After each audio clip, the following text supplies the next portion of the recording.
Koren Talmud Bavli. This is the unofficial, uncensored, and unauthorized Daf Yomi Shir from the Koren Talmud Bavli, with the commentary of the great Rabbi Adin Steinsaltz.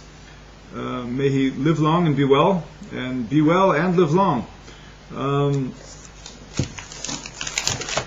They both seem to go hand in hand. Now, I am your host, Betzalel Edwards, and here's the daf. Today we're near the end of the daf of 23b, and we just had a refutation of the position of Rava about Rava saying that you can't bring your phylacteries into the tefillin under certain particular circumstances. So, Mikol Makom, Kasha. But still, even though we refuted Rava, the situation, it's still a difficult, it's still problematic. Hashta Beta Kise Kavua Share. Now, we have established up till now, and beware that when I'm saying this, I'm not saying halacha l'maaseh. I read the halacha l'maaseh last time, in the last video, which is if you can take your tefillin off and put them in a place where they can be guarded, you take your tefillin off before entering the bathroom. So there are certain circumstances, perhaps, and you have to remember the bathrooms in the ancient world weren't the same as they are today. Rabbi Steinsaltz writes there are very few places where bathrooms are actually indoors. In most places, people relieved themselves in empty lots. For example, the municipal garbage dump. At night, it was possible to find a closer place for that purpose. However, during the day, because of numerous passers-by, one was forced to find a spot that was a considerable distance beyond the city limits. In the old city, and when the temple was standing, it was forbidden to defecate within the walls of the old city of Jerusalem. People would go outside of the old walls of the old city, and if you lived in the middle of the old city, that would be perhaps a 15-minute walk, maybe a 20-minute walk, just to evacuate oneself. So, anyhow.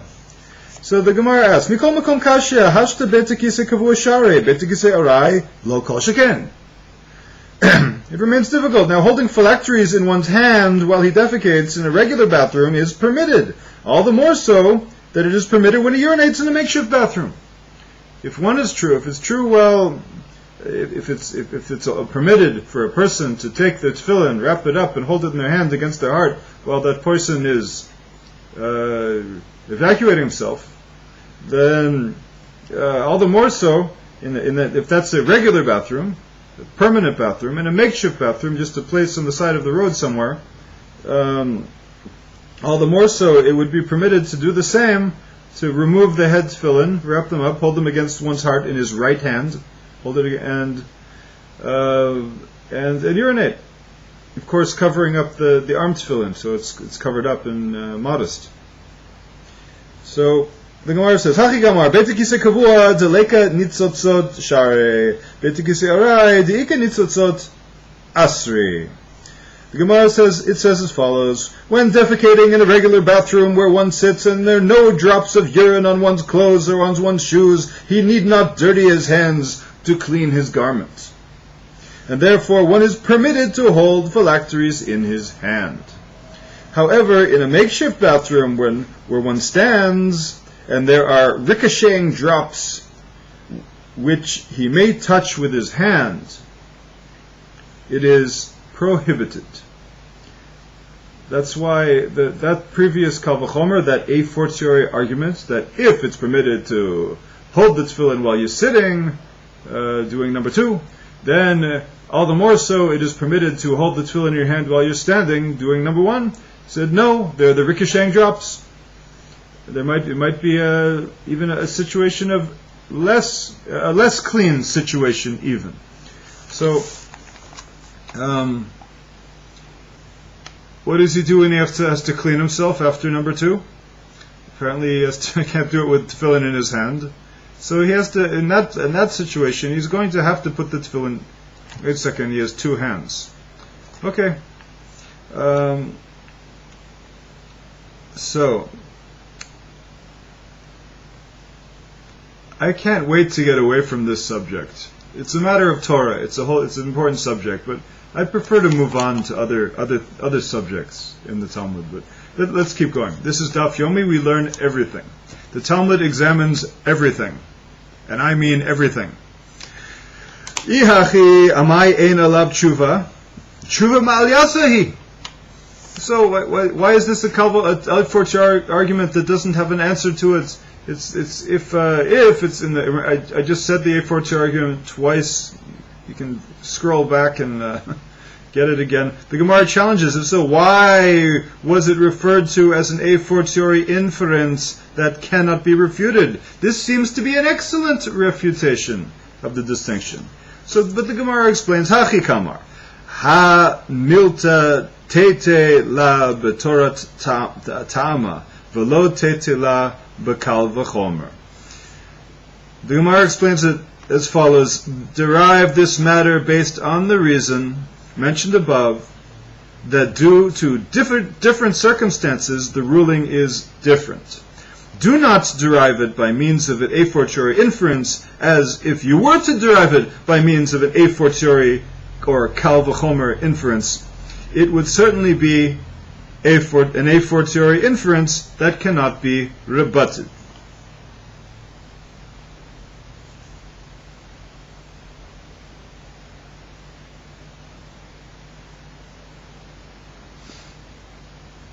So by reason, we can derive something by reason. There are different circumstances, ruling that the situations are different. One, there's a way, we're talking about whether a man is in the bathroom and the man is holding the tefillin, or a woman is going to the bathroom, the woman for some reason is holding the tefillin. We compared it to the question if it's a fixed bathroom or it's an impermanent bathroom, where the makeshift bathroom the law would be more lenient. So he's saying no, just use reason, and the reason here is okay that it could perhaps one could keep cleaner while sitting down than he could while standing up. That's not an a fortiori influence. It's not exactly an a fortiori inference. These are clear reasons. It's not just a logical argument that if one is true, then the other thing that is more lenient is all the more so true. So Tanu Rabbanan. But so he says, we'll go back to if you used a fortiori inference, kal v'chomer, it would be a kal v'chomer that could not be refuted. That's what the Gemara is backtracking and saying, no, what you said was not exactly the a fortiori inference that we were referring to before. The one before was purely based on logic, and that cannot be refuted. And the reasons you gave for it made it rather a question of logic, of something that makes sense, as opposed to a pure logical argument, which is a little different. Okay. Tanu Rabbanan, harotze likanes lesudat keva, mahalech asrat pa'amim arba amot, o arba pa'amim eser amot, ve'yifne, v'chakach nichnas. Sages taught one who wishes to enter and partake of a regular meal that will last for some time, paces a distance of 4 cubits 10 times, or 10 cubits 4 times, in order to expedite the movement of the bowels, and then defecates. So only then may he enter and partake of the meal. That way he spares himself the unpleasantness of being forced to leave in the middle of the meal. So Moshe, he's got to go. He doesn't got to go. He kind of half has to go. There's a big meal coming up. There's a Sheva Brachos. So what's Moshe going to do? So what is the Gemara? Moshe knows the Gemara. Moshe is a Talmud Chacham. So he says, what I do is I pace a distance of 4 cubits 10 times. Walk. Okay. And the movement might loosen up his belly. Amar Rabbi Yitzchak hanichnas lesudat keva choletz tefilav achakach nichnas upligad Rabbi Chia. Amar Rabbi Chia manichan al shulchan v'ken hadurlo. So, the same subject, Rabbi Yitzchak said, one who partakes of a regular meal removes his phylacteries and then enters. You don't sit down at a meal with your tefillin on, according to this passage in the Gemara. It is inappropriate to partake in a meal where there is frivolity while wearing phylacteries. People are eating and drinking, they might be talking about the news, talking about frivolous subjects, ha ha ha ha. Tefillin are a serious matter, and one must conduct himself in a serious way while he is wearing tefillin. And this statement, the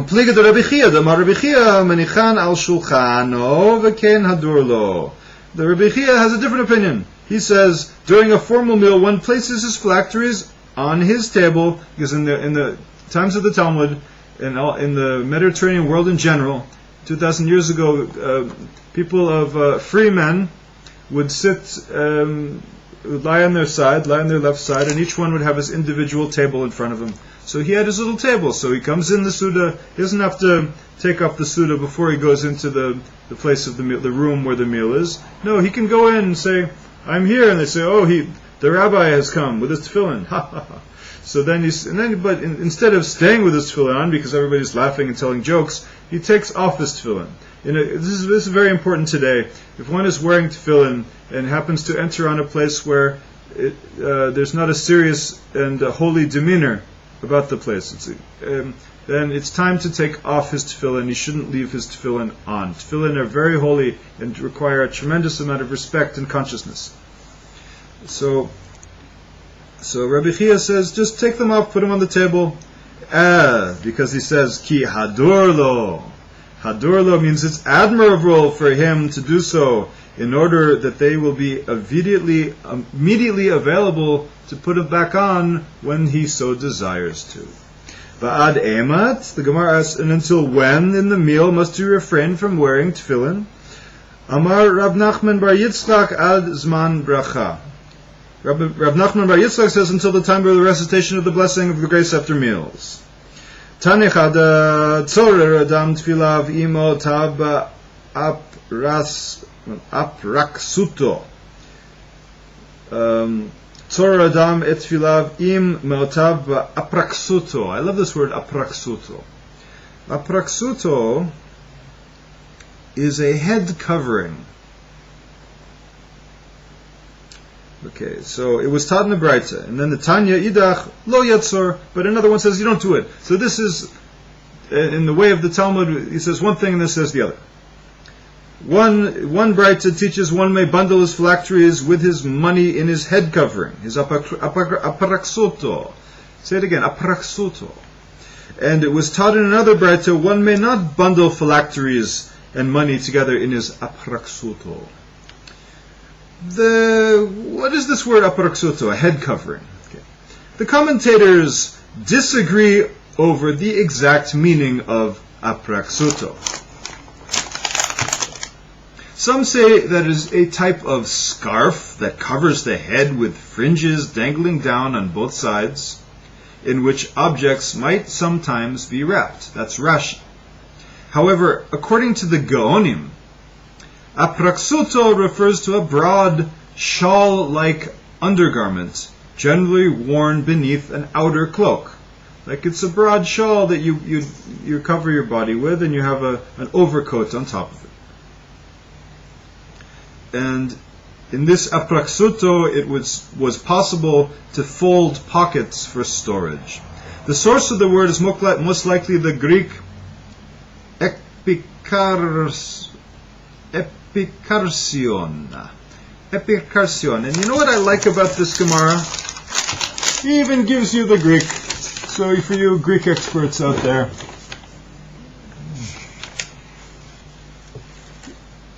can you see the Greek? I think it's right there.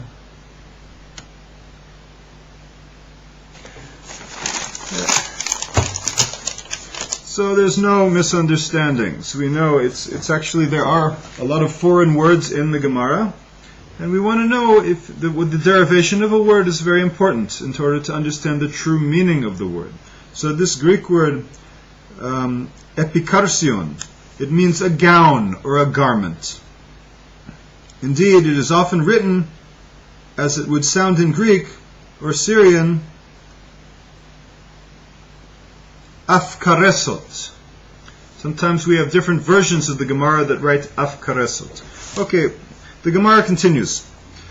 Lo kasha ha da azmene ha la da azmene. So the question is, can I put my tefillin in my shawl? We'll just call it a head covering. Can I put the tefillin in the head covering? One Braita says yes, one Braita says no, but it's actually not a difficulty. We're resolving the difficulty by saying the following. It's not a difficulty as one must distinguish and say that this Braita, which prohibits bundling phylacteries and money together, refers to a case where the vessel was designed for use with phylacteries. While the other Braita, which permits one to do so, refers to a case where it was not designed for this purpose.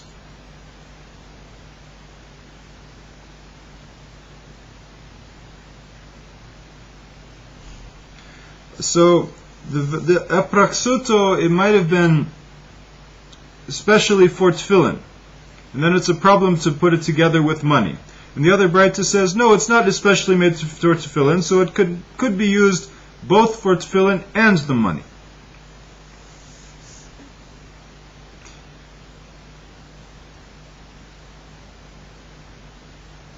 As Rav Chisda said, the Amar Rav Chisda, Hai Sudara Tfilin, the Azmane, Lemetzar be Tfilin, Tsar be Tfilin, Asur, Lemetzar be Pshite. Azmane, Velo Tsar be Velo Azmane, Share Lemetzar be Zuze. As Rav Chisda said with regard to this cloth used with phylacteries, that the one designated to bundle phylacteries in it, if one already bundled phylacteries in it, then it is prohibited to bundle coins in it.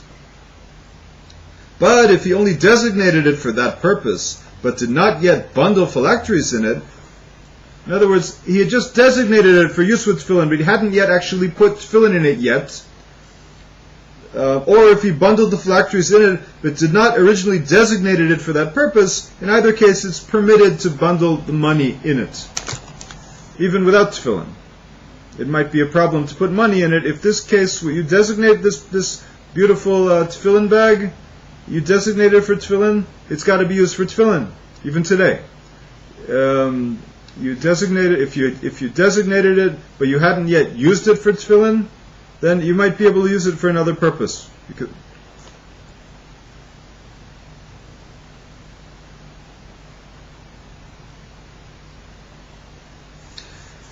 Okay. But once you designated it and had put the tefillin in, it's only for the tefillin. Olavaya damar hazmana miltihi. Azmene afal gav de la tsarbe. Tsarbe I azmene asir. Ila azmene lo. According to Abaya, who said designation is significant. If he designated the cloth, even if he didn't bundle the phylacteries in it, then he's prohibited from bundling money in it. But if he bundled the phylacteries in it, if he had already bundled the phylacteries in it, if he had designated the cloth for that use, it is prohibited to bundle the money in it, but if he did not designate it, it is not prohibited. Okay. That's a baya. Rav Yosef, ba'amine Rav Yosef breda Rav Nechunya me Rav Yehuda. Mahu shianiach adam tefilav tachat maroshotav. Rav Yosef said, son of Rav Nechunya, raised a dilemma before Rav Yehuda. What is the halacha? May a man place his phylacteries, that's tefillin, may a man place his tefillin in his bed, under his head while he sleeps? He explains himself. With regard to whether or not one may place them under his feet, tachat margalotav, lo ka mibayeli, shenoheg behen minhag bizayon. So, if you're asking about under the feet, it's not its problem. Obviously, it's treating them in a deprecating manner, and it's certainly prohibited. Ki ka mibayeli, my dilemma is tachat marshotav. Can I put them under my head while I'm lying down? What's the halacha? So, that's the question Rav Yosef asked Rav Yehuda. Rav Yehuda answered him, Amarle, Hachi amar Shmuel mutar afilu ishto imo. Rav Yehuda says it's permitted. You can put your tefillin in your tefillin bag, and you can put them under your head even when you're with your wife, when his wife is lying with him in the bed. Just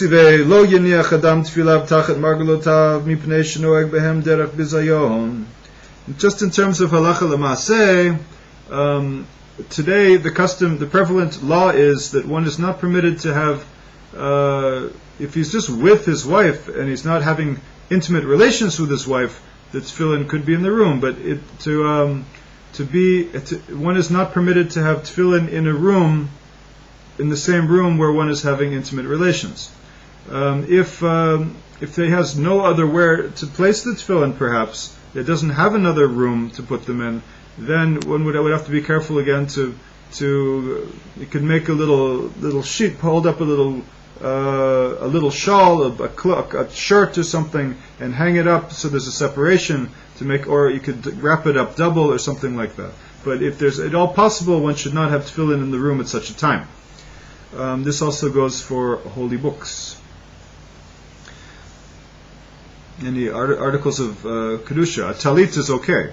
Talit, there's no problem. One can even, according to the Ben Ish Chai, and I believe the Arizal, one should even be wearing his arba kanfot, his talit katan, at an intimate moment.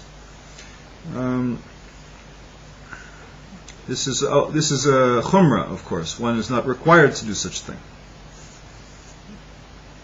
So, Meisive lo yeniach adam tfilav tachat margalotav mipnei shnug b'em derech b'zayon aval menicham tachat marshotav ve'im hayta ishto imo asur haya makom shegavoa shlosh tvachim o namuch shlosh tvachim mutar. Okay, so the Gemara addresses this very issue. The Gemara raises an objection based on what was just taught in the Braita. A man may not place his phylacteries under his feet, as in doing so he treats them in a deprecating manner. But he may place them under his head, and if his wife was with him, he is prohibited even to place them under his head. Even if it's nothing about intimacy, it's just he shouldn't put them under his head when he's lying down and chatting with his wife in bed. If there was a place where he could place the phylacteries 3 handbreadths above or 3 handbreadths below his head, it is permissible. Like, for instance, if there's a windowsill above the bed, as that space is sufficient for the tefillin to be considered as a separate place. Tiyufta de Shmuel tiyufta. This is a conclusive refutation of Shmuel's statement. What was Shmuel's statement again? That it is permitted to put the tefillin under his head when he's lying in bed with his wife.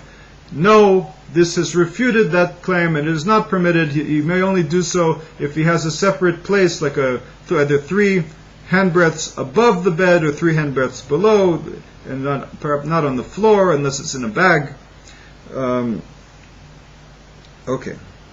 And even if it's in a bag, it's preferable to put them up rather than to put them down. Because tefillin, you don't leave tefillin on the floor unless if they're inside a backpack, then it's okay. Or inside some sort of a satchel. Then it's permitted. Amar Rava Afalgav de Tanya Tiyufta de Shmuel Hilchot Kavatei. My time. Rava said, although the Braita was taught that constitutes a conclusive refutation of Shmuel, the halacha is in accordance with his opinion in this matter. Oh, according to Rava, no. I love the way the Gemara goes back and forth so much. It's like my head's spinning around. So, although we had a conclusive refutation, Rava says no. Actually, according to the letter of the law, Shmuel is correct, and one simply is tefillin are in their bagala. He's got his tefillin in his tefillin bag. You can put them under his head. Did you say anything about a bag?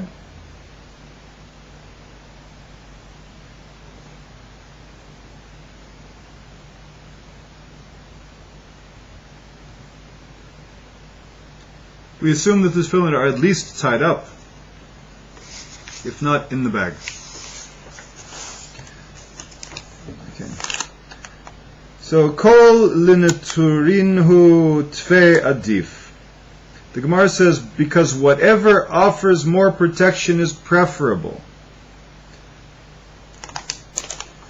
This reason, in and of itself, would not be sufficient to allow Shmuel to dispute the ruling of the Braita. Rather, Shmuel relied on a different Braita, in which it was taught that the phylacteries may be brought into a regular bathroom.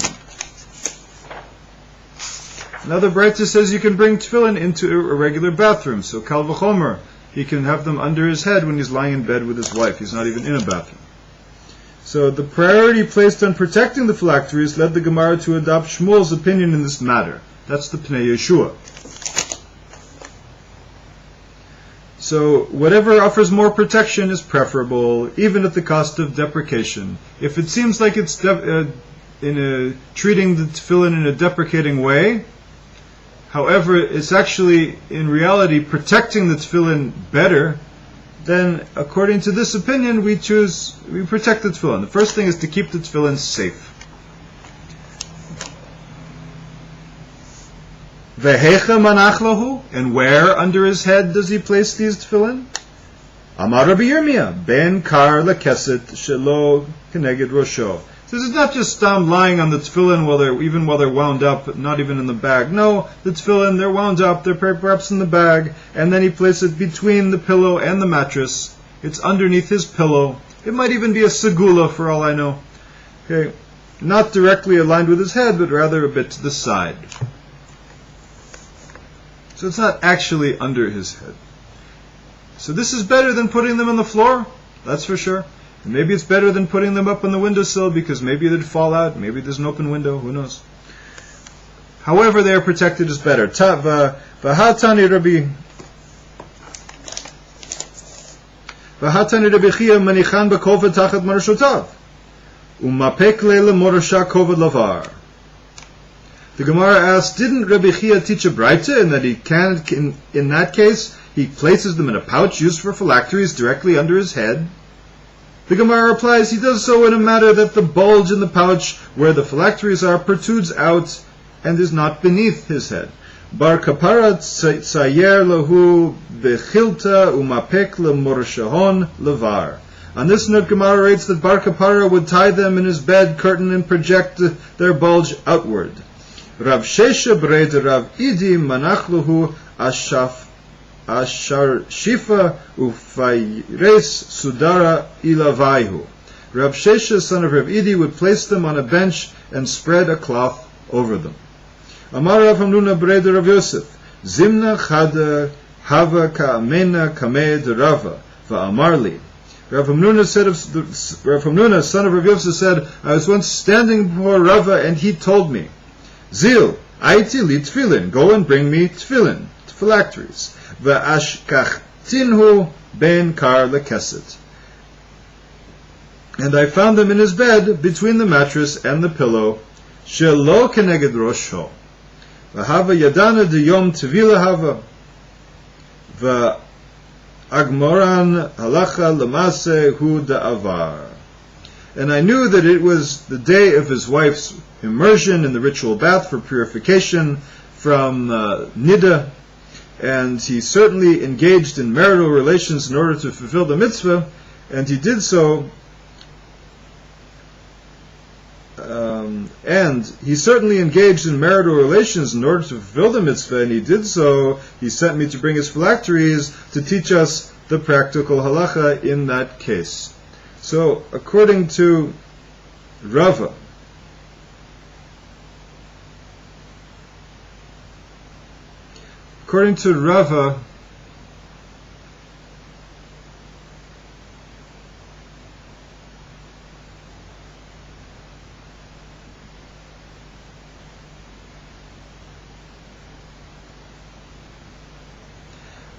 he's teaching him to take them out of the room, not that he could leave them in the room while he's fulfilling the mitzvah of Pru Urhu.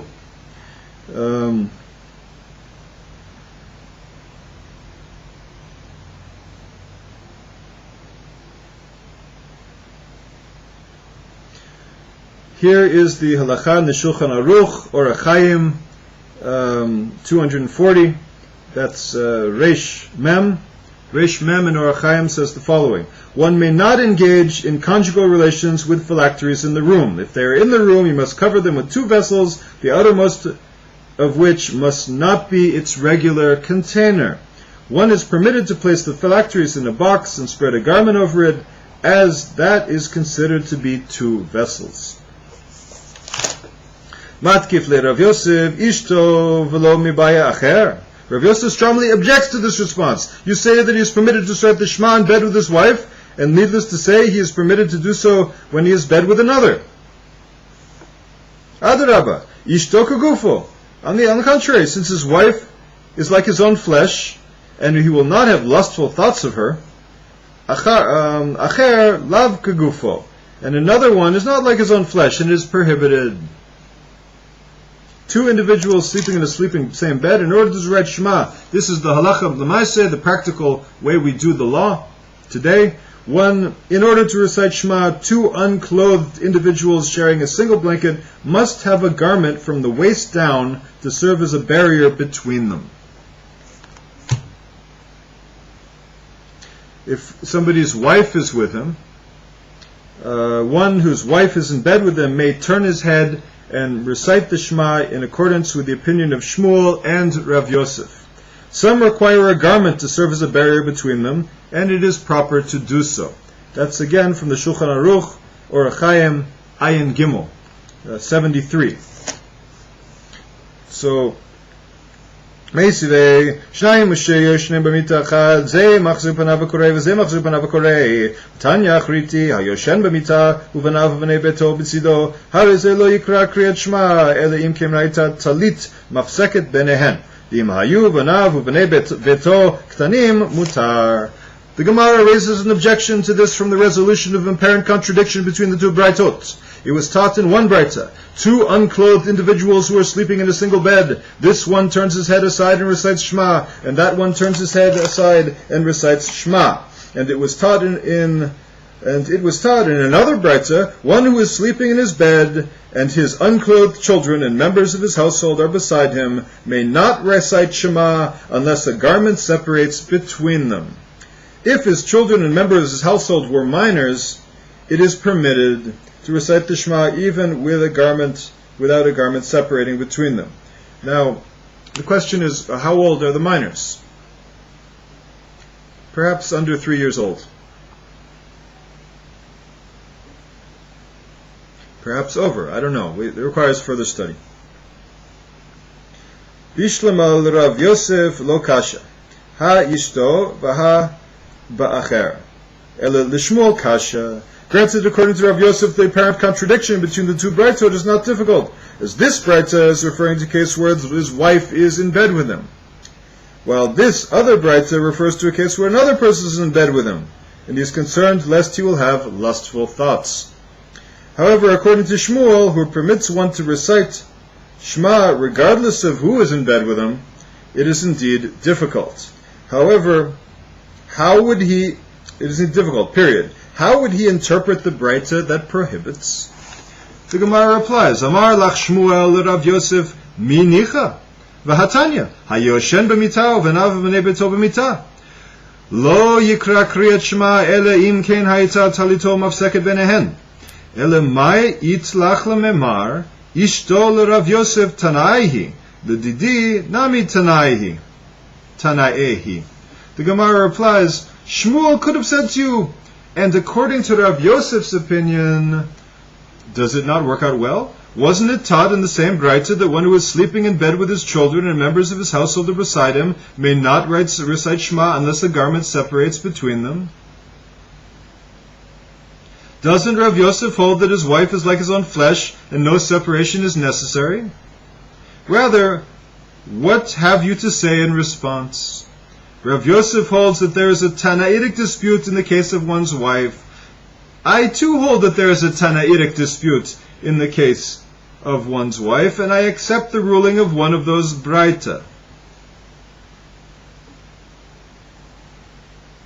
I too hold that there is a Tanaitic dispute. He doesn't say specifically regarding to the wife, and I accept the ruling of one of the Braitot.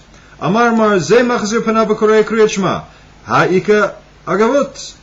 The Gemara reverts to clarify something mentioned above. The Master said in the Braita, this one turns his head and recites Shema. The Gemara notes the difficulty. Aren't there bare buttocks? Messiah la l'Rav Huna. The Amar Rav Huna, agavot en behem mishum erva.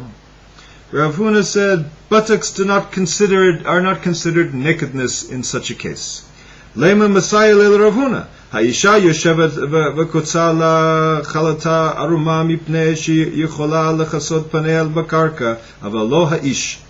Again, haisha yoshevet v'kotza la chalata aruma mipnei sheyichola lechasod paneiha bakarka, aval lo haish.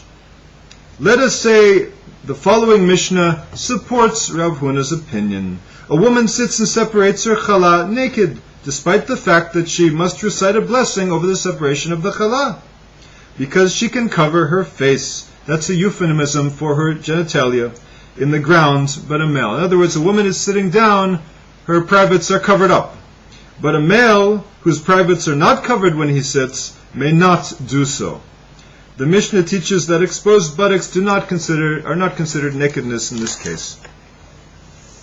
Tirgama Rab Nachman bar Yitzchak kagon shaya panea tuchot bakarka. Rab Nachman bar Yitzchak interpreted the Mishnah as referring to a case where her face, meaning her privates, were completely covered in the ground, such as the posterior was covered by the ground.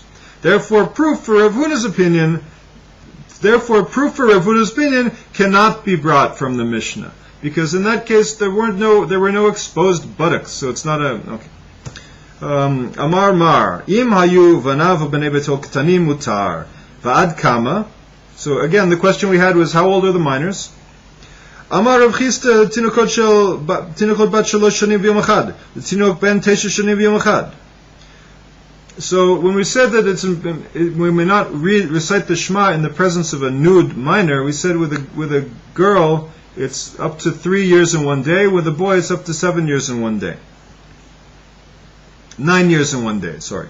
Ike da amrei tinokot bat 11 shana v'yom echad v'tinok ben 12 shana v'yom echad. Others say no, with a girl it's up to age 11, and with a boy it's up to age 12 in 1 day. So, in other words, while they're prepubescent, it's not considered an erva. If it's one's own children, it's it's not. You can say the Shema. It's not it's like standing in front of a naked person, which would distract somebody. It's his own flesh and blood. It's not a big problem, according to this opinion.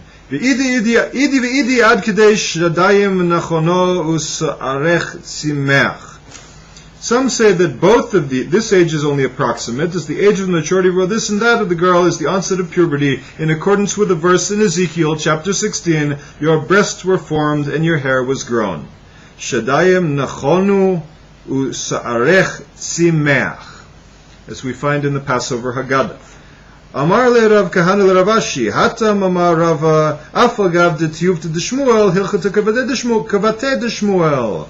Rav Kahana said to Rav Ashi there with regard to the law of phylacteries, Rava said, despite a conclusive refutation of the opinion of Shmuel, the halacha is in accordance with the opinion of Shmuel.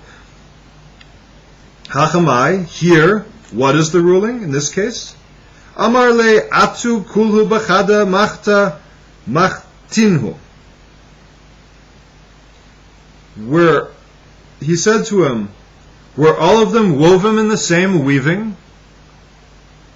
Atu kulu b'chada machta machtinu. Were they all woven in the same weaving? Are there no distinctions between different cases? Ela hechadi itmar itmar. Hechadi lo itmar lo itmar. Rather, what was stated is stated, and what is not stated is not stated, and there's no comparison. So, just as we just said, Afal gav de tiyuv de Shmuel hilchata kavate hachamai. What is the ruling here? So, it's a question. The question of whether the halacha will be ruled in accordance with Shmuel, even after he was refuted, seems odd. Shmuel was refuted, and then still the Gemara goes on at length to say that the law is like Shmuel. A tiyuvta is a complete refutation. So how can we learn the law like Shmuel?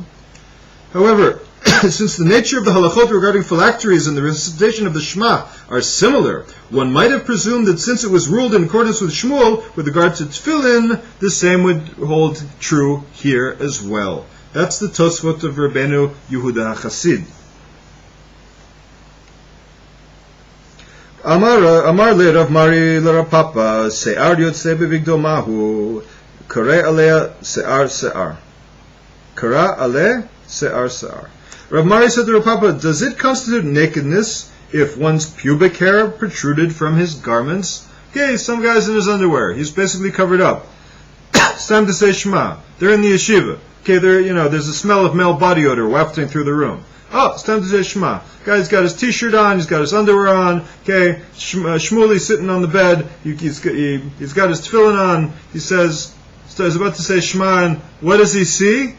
He says, Mendel has got a pubic hair sticking out of his underwear. Okay, the question of a law that's kind of gross, right? Okay, so maybe that hair is like pubic hair, and it would forbid him from saying the Kriyat Shema in that case. Okay, let's find out what the law is. The answer is, when from Rav Mari said to Rav Papa, how do you say bebigdol? What if a hair is sticking out? Maybe Rabbi Mari probably was grossed out by it. Maybe question. No, the sages of the Talmud had an open mind. They had a mind open up to say we don't know what the halacha is, and we're trying to establish the halacha. It might not be just what we personally feel. I personally think it's gross. Doesn't mean that the law is like that. I personally think it's not gross. Maybe the law forbids it anyway. Okay, so it's not what we think. It's what the sages deduced based on the Torah, based on logic, and based on the prophetic spirit of Ruach HaKodesh. So, what does the tradition teach? We respect the tradition. We don't just say whatever plays in Peoria and whatever is acceptable on the Channel 2 news. No, we're going according to a 2,000-year-old tradition, and it might be different from the prevalent culture. So he says the hair is gross. And then Rav Papa answered him back, Se'ar, you're splitting hairs over a triviality. The Rabbeinu Tam explains Se'ar. Rabbeinu Tam says in the Tosfos, Se'ar is not flesh. It's a hair, it's not skin. The prohibition of nakedness is skin, no matter how grossed out you are by the hair. Okay. Amar Rav Yitzchak, Tefach v'isha erva lamai ilema l'istakule ba v'ha'amar Rav Sheshet lama mana hakatuv tachshitin mibachutz im tachshitin shebifnim o lomar lach kol hamistakel be'etzba katana shel isha kilu mistakel b'makom hatoref. Rav Yitzchak stated an exposed hand's breadth of woman constitutes nakedness of any part of the body that is normally covered. In our day, it's up to the elbow and down to below the knee. From the top of the elbow to just below the knee, the rest of the body is erva. From here to here on a woman or a man, from here or here until just below the knee. With a man, we're a little more lenient because men wear shorts. Depending on your community, if you live in Mea Sharim or Geula, the women of course have to wear a burqa practically, and some of them do these days. It's kind of weird. We have Jewish women wearing burqas. Whatever. If they have a community of their community, they do that. That's their business. They just shouldn't try to flaunt it on anyone else. So, and in other communities, the women are. The accepted custom in Orthodoxy is that a woman is covered up from her elbows, just below the elbow to just below the knee, and anything else is erva. What if a hand's breadth of that erva of a woman, what if her elbows were showing, or a tefach? Or, these days the cleavage is often showing. Okay, so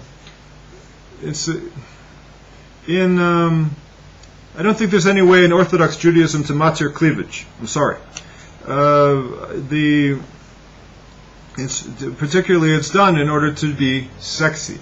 Okay, so if the intent of cleavage is to be sexy, then that's called erva. It's in for attraction. When one's wearing tefillin and one is saying Shema and doing holy things, it's not a time to be attracted. It's time to direct one's mind to God.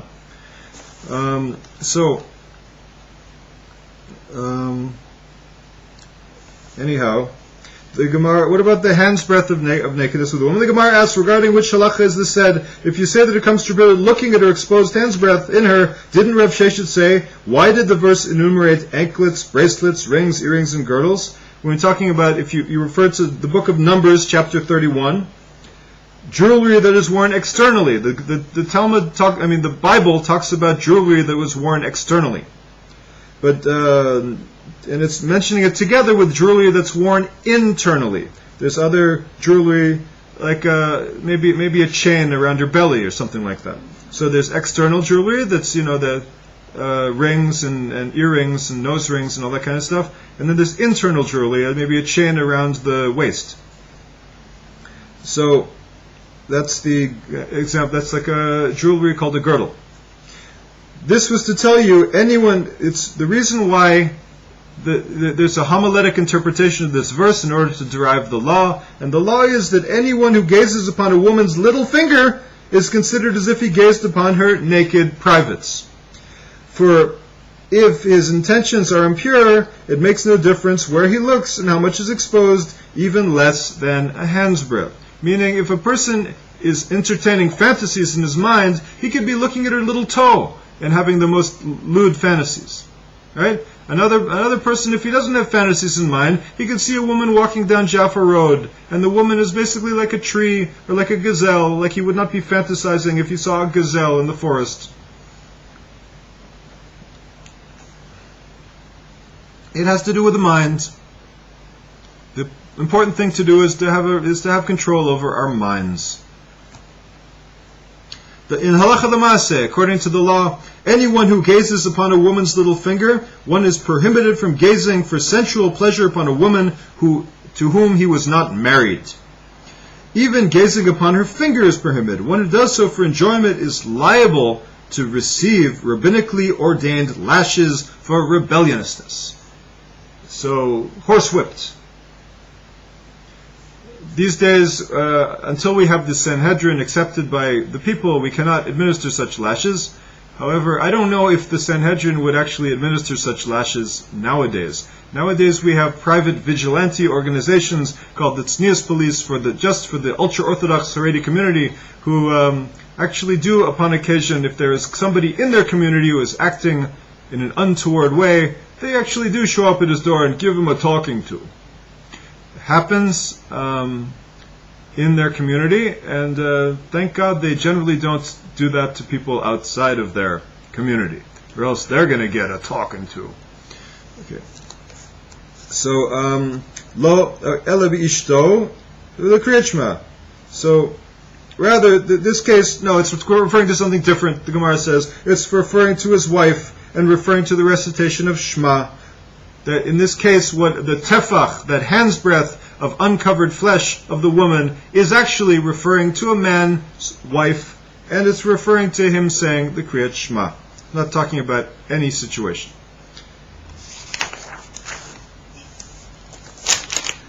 Amar Rav Chisda shok be'isha erva shneamar gali shok avre naharot. Gali shok ivri naharot. Gali shok ivri naharot. There, I said it twice correctly. Along these lines, Rav Chisda said, even if a woman's exposed leg is considered nakedness, as it is stated, uncover the legs and pass through the rivers. Gali shok avri naharot. Uncover the leg and pass through the rivers, in the 47th chapter of Isaiah. And it is written in the following verse, your nakedness shall be revealed and your shame shall be seen. That's also in the 47th chapter of Isaiah. Uktiv tigal ervatech v'gam te'ra'ed cherpatech. Amar Shmuel kol b'isha erva. So Shmuel further stated, a woman's singing voice is considered nakedness. Shneamar ki kolech arev umarech naveh. For sweet is your voice and your countenance is alluring. So, kolech arev, the word arev for sweetness, it's the same root as the word for nakedness or erva. So, your hair is like, and then Amar Rav Sheshet se'ar b'isha erva shneamar sa'arech ke'eder ha'izim. According to the halacha l'maaseh, the practical law, the sound of a woman's singing voice is considered nakedness, and a man may not hear the voice of a woman singing while reciting Shema, even the voice of his own wife. However, he is permitted to hear a voice which he is accustomed to and which he knows will not arouse lustful thoughts. even while reciting Shema. You can look up this further in the Ramah and the Rambam, in Orach Chaim and Even Ezer. Amar Rav Chanina.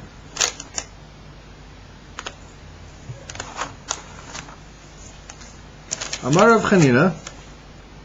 Excuse me.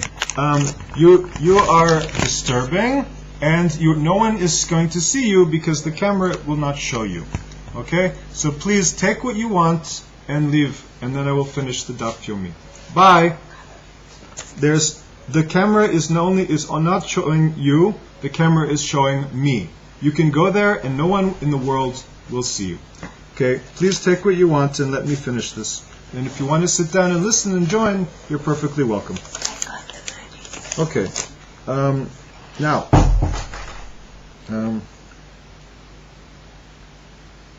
So, where was I? Amar Rabbi Chanina, Ani ra'iti et Rabbi she'talat filav, metiveh, hatolet tefillin, yitalu lo chayav.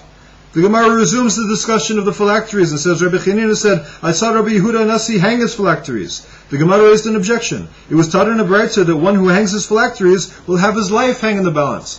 So the law is not to hang your tefillin. Drushe chamurot amru. Dorshe chamurot amru. The symbolic interpreters of the Torah said, V'hayu chayecha tluim lacha min neged. V'hayu chayecha tluim lacha min neged zeyatolet filav. And your life shall hang in doubt before you. Min neged, before you. That's from the 28th chapter of Deuteronomy. That is the punishment of one who hangs his phylacteries. His life holds in the balance. So be careful with tefillin. Lo kasha, haba ritzua, haba katzitza. The Gemara replies, this is not a difficulty. As this Braita, which condemns one who hangs his phylacteries, refers to one who hangs them by their strap, allowing the leather boxes in which the parchment is placed to dangle in a deprecating way, which is certainly prohibited. But the other Braita, which relates that Rabbi Yehuda Hanasi would hang his phylacteries,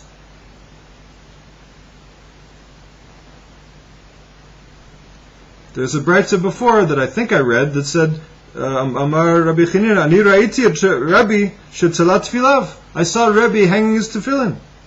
Meitziveh hatolet tfilav talui b'chayav. How could Rabbi Yehuda ever hang his tefillin? It just said that somebody who hangs his tefillin, his life will hang in the balance. The one who the prohibition of hanging your tefillin is by their straps. And Rabbi Yehuda Hanasi, when he hung his phylacteries, it refers to someone who hangs them by the box with the straps down in. Perhaps there was two little nails on the wall, and he put his tefillin on the nail, and the straps hung down. And there was no danger whatsoever of the tefillin falling. V'ibayet ema lo shana ritzua v'lo shana katzitza. Asur. Kitala Rabbi bekista tala. No, don't do it like you thought it was with two little nails in the wall. The Gemara says there is no difference whether he hangs his phylacteries in the strap, and there's no difference whether he hangs his phylacteries in the box. They're both prohibited.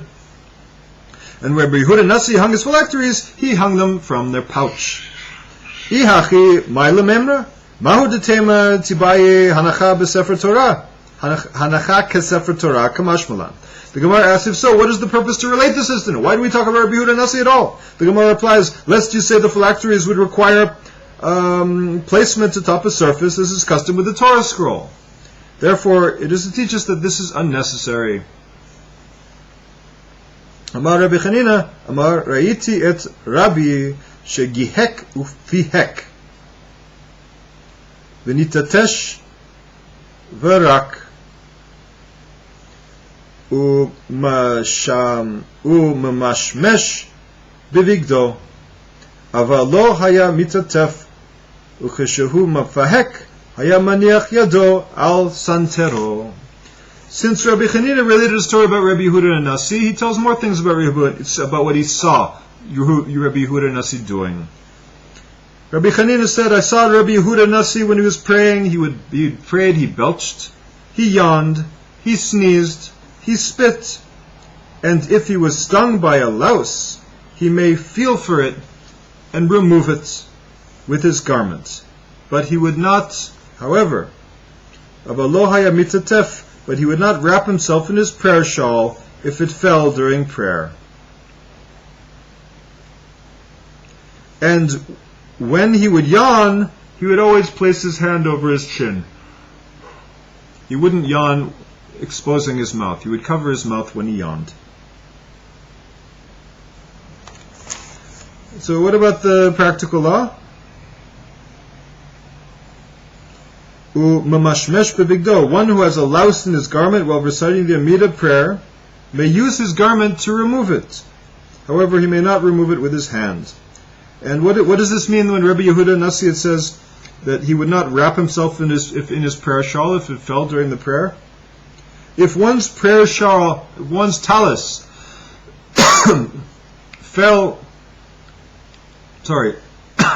if one's prayer shawl fell entirely off of him while he's davening,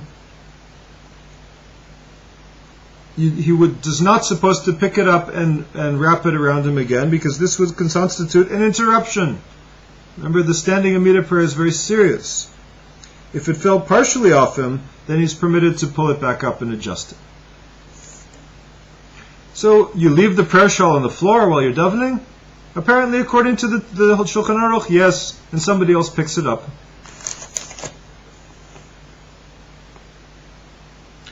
Even though we're just starting Amud Beit, we're going to pause here and wish you Shalom Uvracha Yerushalayim.